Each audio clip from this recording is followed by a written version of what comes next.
আসসালামু আলাইকুম রহমতুল্লাহ। আওয়ামী লীগকে নিষিদ্ধ করার পরে ফিরেশ সচিব শফিকুল আলমকে প্রশ্ন করা হয়েছিল যে আওয়ামী লীগের সাথে থাকা 14 দলের শরিককে নিষিদ্ধ করা হবে কিনা। তখন তিনি জাতিসংঘের মানবাধিকার হাই কমিশনের রিপোর্টের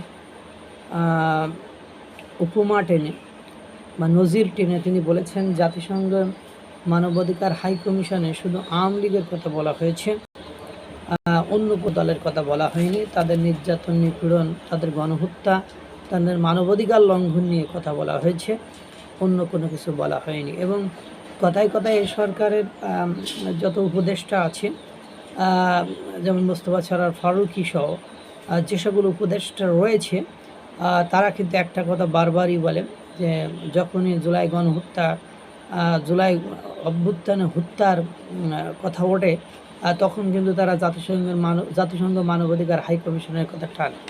কিন্তু সমস্যা হলো, এই জাতিসংঘ মানবাধিকার হাই কমিশনের থেকে পুরো রিপোর্টটা না নিয়ে তারা শুধু তাদের প্রয়োজনীয় রিপোর্টটুকু নেয়, তাদের প্রয়োজনের দরকার বা তাদের যে দরকারটুকু বা সেটুকুই তারা বলে। কিন্তু জাতিসংঘ মানবাধিকার হাই কমিশন দল নিষিদ্ধের ক্ষেত্রে কি বলেছে, এই যে আওয়ামী লীগ নিষিদ্ধ করলেন নির্বাহী আদেশে, এটা আপনাদের ইচ্ছা, এটা নিয়ে আমি কথা বলবো না। আমি জাস্ট আপনারা বারবার যে জাতিসংঘ হাই কমিশন, মানবাধিকার হাই কমিশনের কথা বলেন, সেই জাতিসংঘ মানবাধিকার হাই কমিশন কি বলেছে দল নিষিদ্ধের ক্ষেত্রে, সেটুকু তো ফিরেশ সচিব শফিকুল আলম কখনো বলেন না। তিনি তার প্রয়োজনীয় অংশটুকু বললে হবে। তা কী বলেছে জাতিসংঘ মানবাধিকার হাই কমিশন, কী বলেছে দল নিষিদ্ধের ক্ষেত্রে, সেটুকু শুনলেই আপনারা বুঝতে পারবেন যে সরকার কিভাবে স্ববিরোধিতা করেছে এবং সরকার তার প্রয়োজনীয় বাইরে অপ্রয়োজনীয় সব অংশকে ফেলে দিতে কুণ্ঠাবোধ করে না বা কার্পণ্য করে না, সেটা আপনারা বুঝতে পারবেন। জাতিসংঘের প্রতিবেদনের শেষ অংশে একেবারে স্পষ্টভাবে বিশেষ গুরুত্বের সাথে জাতিসংঘ মানবাধিকার হাই কমিশন বলেছে, রাজনৈতিক দলের উপর এমন করে নিষেধাজ্ঞা থেকে বিরত থাকতে হবে তা প্রকৃত বহুদলীয় গণতন্ত্রের প্রত্যাবর্তনকে ক্ষতিগ্রস্ত করবে এবং বাংলাদেশি ভোটারদের একটি বৃহৎ অংশকে কার্যকরভাবে ভোটাধিকার থেকে বঞ্চিত করবে। প্রতিবেদনে আওয়ামী লীগের ও পুলিশের নিপীড়ন, নির্যাতনের, সহিংসতার পাশাপাশি বলা হয়েছে 5ই আগস্টের পরে বাংলাদেশে 15ই আগস্ট পর্যন্ত যেসব মানবাধিকার লঙ্ঘনের ঘটনা ঘটেছে সেগুলো তদন্তেরও সুপারিশ করা হয়েছে। পুলিশের তথ্য অনুযায়ী বাংলাদেশের 639টি থানার মধ্যে 450টি থানায় ভাঙচুর বা হামলা হয়েছে।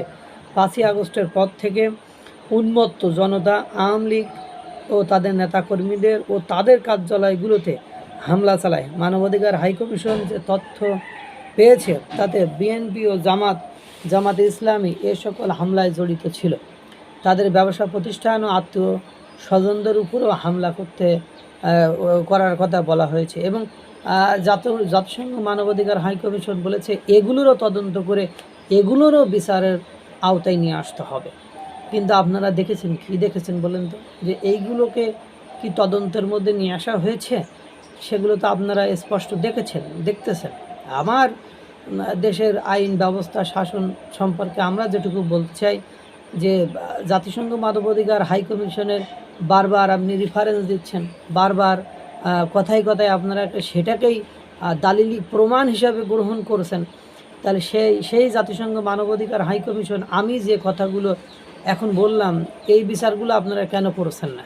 আপনারা কেন 5ই আগস্টের পর থেকে 15ই আগস্ট পর্যন্ত এই যে বিচার কার্যের কথা বলা হয়েছে, এই যে তদন্তের কথা বলা হয়েছে, কোনো তদন্ত কি হয়েছে?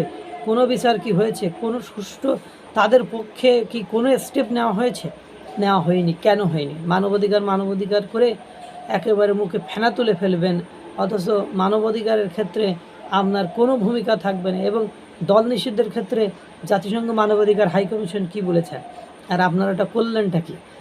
এই যে কথা হলো, দল নিষিদ্ধের ফলে যে বাংলাদেশের একটা বড় অংশের ভোটারকে আপনি ভোটাধিকার থেকে বঞ্চিত করলেন, তাহলে দাঁড়াইলোটা কি?